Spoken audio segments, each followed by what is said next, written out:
what can you tell me about your book? Well, there are two books actually. Look Me in the Eye is my story of growing up with this Asperger thing before anyone really knew what it was.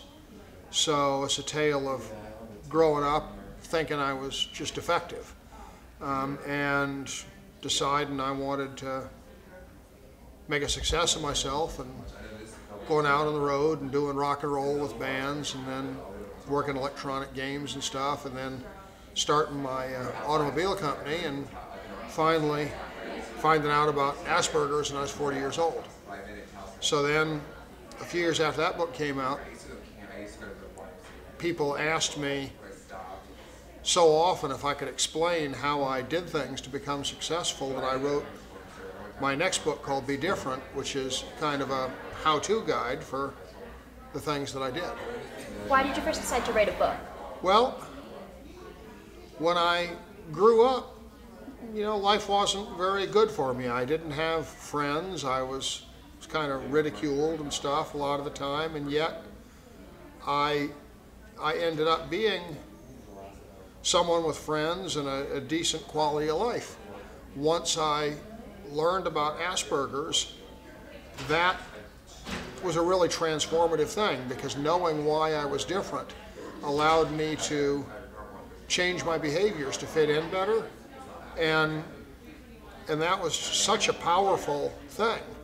And I realized that there must be millions of people in the world in the same boat as me that don't really know why they're different, or maybe they're different but they have no hope of a better life. And I realized that this is a condition where life can be really bad when you're young and be really good when you're older, and I wanted to share that message with people. Before that, you had no idea?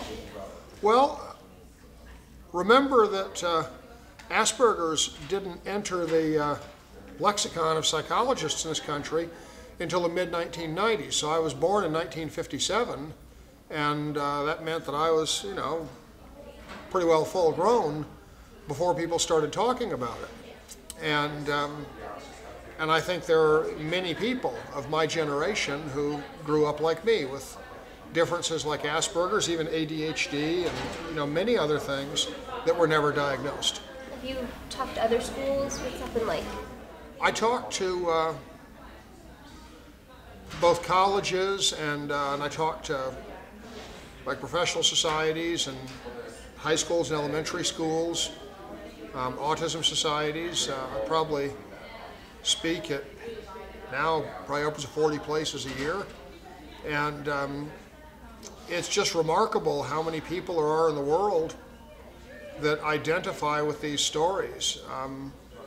When I first learned about Asperger's, it felt like I was like the only guy in the world out there like that, and now we come to places like this and look at it. We have hundreds of people here that identify with this story, and they're everywhere.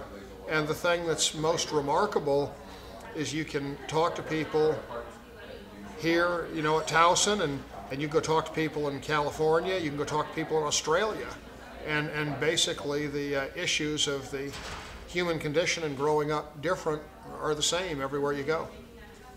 And that's a kind of a magical thing to see that. Do you have any plans to write another book in the future? Yep, I have a third book that's actually in production right now at Crown. I'm published by the Crown imprint of Random House.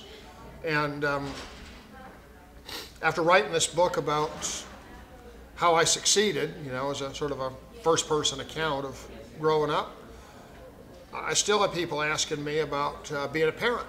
And people who follow my work know that I have a son who's 22 years old, and he has Asperger's too.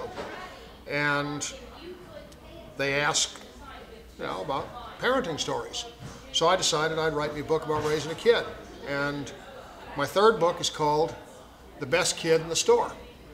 It begins with his origin when I purchased him at Kids R Us in the Holyoke Mall, and it goes right through the present day when he escaped jail at the hands of a morally bankrupt public prosecutor, and now his current love of chemistry and science. So I promise people it'll be a totally unique tale of parenting.